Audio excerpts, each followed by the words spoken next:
नमस्कार साथियों, मैं प्रभाकर द्विवेदी, प्रदेश अध्यक्ष। आप सभी का हमारे channel Prabhakar Dwivedi multi talented में स्वागत है। तो चलते हैं, इस वीडियो में हम आपको बताएंगे अमर उजाला के जॉब अलर्ट के बारे में और साथ में प्लास्टिक सर्जरी से दूर होगी विकृति।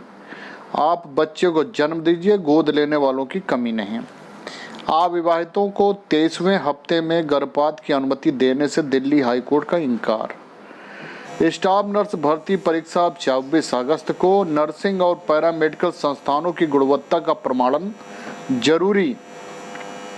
और पुरुष स्टाफ नर्स की जो परीक्षा की तिथि और दिन है वो बदल गया, किस दिन है, उन सभी के बारे में हम आपको इस वीडियो में बताएंगे। और जो लोग हमारे चैनल पर नए विजिट कर रहे हैं तो चैनल को सब्सक्राइब कर लें, बेल आइकन दबा लें। तो पहली खबर है कि लोक सेवा आयोग से जो पुरुष स्टाफ नर्सों का एग्जाम होने वाला था 24 जुलाई 2022 को, अब वो 4 अगस्त 2022 को दिन बृहस्पतिवार को 9:30 बजे से 12:30 बजे के बीच होगा, जिसका एग्ज़ाम जो है उत्तर प्रदेश लोक सेवा आयोग शिविर कार्यालय सेक्टर डी अलीगंज में, जो लखनऊ स्थित परीक्षा भवन है, उसमें फर्स्ट फ्लोर और ग्राउंड फ्लोर पर होगा। और दूसरी भर्ती है कि नर्सिंग और पैरामेडिकल संस्थानों की गुणवत्ता का प्रमाणन जरूरी।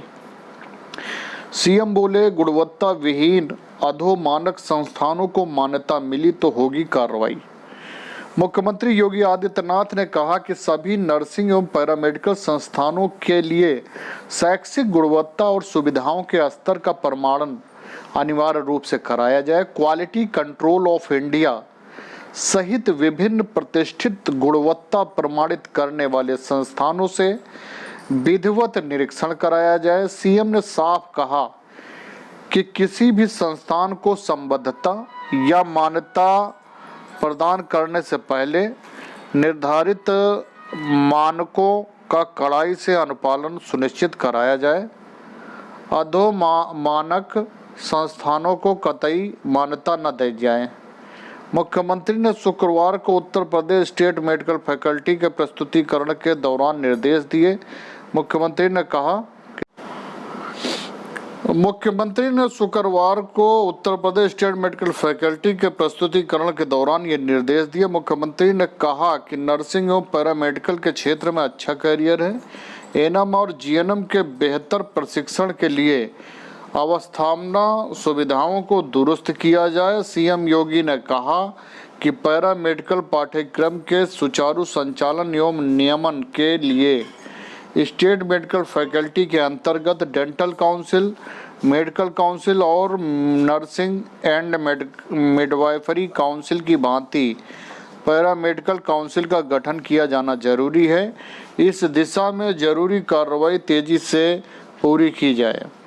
मुख्यमंत्री ने कहा कि अच्छे संस्थानों की पहचान करते हुए उनके बेस्ट प्रैक्टिस और नवाचारों को दूसरे संस्थानों में लागू किया जाए। इसके लिए मेटार-मेटी मॉडल को अपनाया जाए। स्टाफ नर्स भर्ती परीक्षा अब 4 अगस्त को होगी पुरुष स्टाफ नर्सों की। उसके बारे में मैंने पहले बता ही दिया है। जो पहले 24 जुलाई को हो रही थी, अब वो होगी 4 अगस्त को। और देखिए, सुप्रीम कोर्ट का ये बहुत बड़ा आदेश आया है कि अब 23वें हफ्ते में गर्भपात की अनुमति देने से सुप्रीम कोर्ट ने इनकार कर दिया। और अदालत ने कहा ऐसे करने की अनुमति भ्रूण की हत्या करने जैसा है। तो 24 हफ्ते पूरे होने के बाद अविवाहिता को 23वें हफ्ते में गर्भपात की अनुमति देने से दिल्ली हाईकोर्ट ने इनकार कर दिया। चीफ जस्टिस ने कहा, हम पूरा खर्च वहन कर लेंगे पर बच्चे की हत्या की अनुमति नहीं देंगे। और देखिए, मेडिकल की एक बहुत बड़ी उपलब्धि है कि प्लास्टिक सर्जरी से दूर होगी विकृति। कैंसर के मरीजों की सर्जरी के बाद होने वाली विकृतियों को प्लास्टिक सर्जरी के माध्यम से दूर किया जा सकता है। इसके लिए जांघ के मांस, टांग की हड्डी से चेहरे को फिर से सामान्य बनाया जा सकता है। केजीएमयू में प्लास्टिक सर्जरी विभाग की बर्न यूनिट की critical care incharge doctor Anshu Singh ने जानकारी दी कि वे रिवर बैंक कॉलोनी स्थित आईएमए भवन में आईएमए लखनऊ की ओर से आयोजित कार्यक्रम में बोल रही थी। तो ये बहुत बड़ी उपलब्धि है। और जॉब अलर्ट के बारे में हम आपको बताते हैं। इसमें देखिए भारतीय सेना से 30 पद निकले हुए हैं, ऑफिसियर के पद पर निकले हुए हैं। अधिकतम आयु 45 वर्ष है और आयु की गणना 31 दिसंबर 2022 के अनुसार की जाएगी। पात्रताएं उम्मीदवार के पास डेंटल काउंसिल ऑफ इंडिया द्वारा मान्यता प्राप्त विश्वविद्यालय की बीडीएस न्यूनतम 55% अंक एमडीएस डिग्री होनी चाहिए। इसके अलावा अभ्यर्थी ने डीसीआई द्वारा पारित 1 वर्ष की इंटर्नशिप भी पूरी की हो और इस भर्ती में वे अभ्यर्थी जिन्होंने राष्ट्रीय पात्रता सह प्रवेश परीक्षा नीट एमडीएस 2022 राष्ट्रीय परीक्षा बोर्ड नई दिल्ली में भाग लिया है, आवेदन के पात्र हैं। उम्मीदवारों को आवेदन के साथ साथ नीट एमडीएस 2022 के एडमिट स्कोर कार्ड की कॉपी प्रस्तुत करनी होगी। आवेदन की अंतिम तिथि 14 अगस्त 2022 है।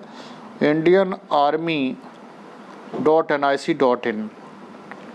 सेबी में मौके हैं, 24 पद है। असिस्टेंट मैनेजर के पद खाली है। अधिकतम आयु 20 वर्ष, अधिकतम आयु 30 वर्ष। निर्धारित आयु सीमा में छूट नियमानुसार दी जाएगी। पात्रता उम्मीदवारों के पास किसी मान्यता प्राप्त विश्वविद्यालय से किसी भी विषय में इंजीनियरिंग डिग्री हो या उन्होंने किसी भी स्ट्रीम में स्नातक के साथ कंप्यूटर एप्लीकेशन इंफॉर्मेशन टेक्नोलॉजी में पोस्ट ग्रेजुएशन किया हो।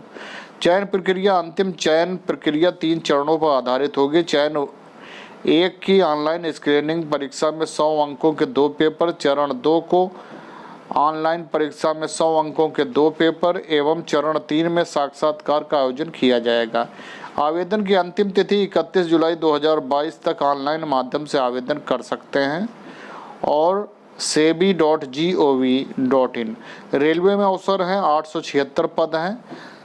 अप्रेंटिस एक्ट के लिए करें आवेदन। न्यूनतम 15 वर्ष व अधिकतम आयु 24 वर्ष। निर्धारित आयु की गणना 26 जुलाई 2022 के अनुसार होगी।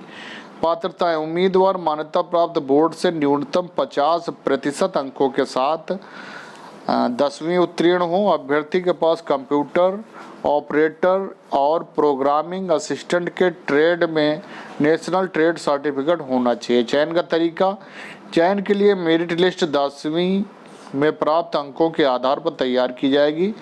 अभ्यर्थियों के लिए फिजिकल फिटनेस मेडिकल टेस्ट का आयोजन किया जाएगा। उम्मीदवारों को डॉक्यूमेंट वेरिफिकेशन के समय अपना मेडिकल सर्टिफिकेट प्रस्तुत करना होगा। अभ्यर्थियों के अंक समान होने की स्थिति में अधिक आय वाले उम्मीदवारों को वरीयता दी जाएगी। और इसका जो वेबसाइट है वो है pb.icf.gov.in।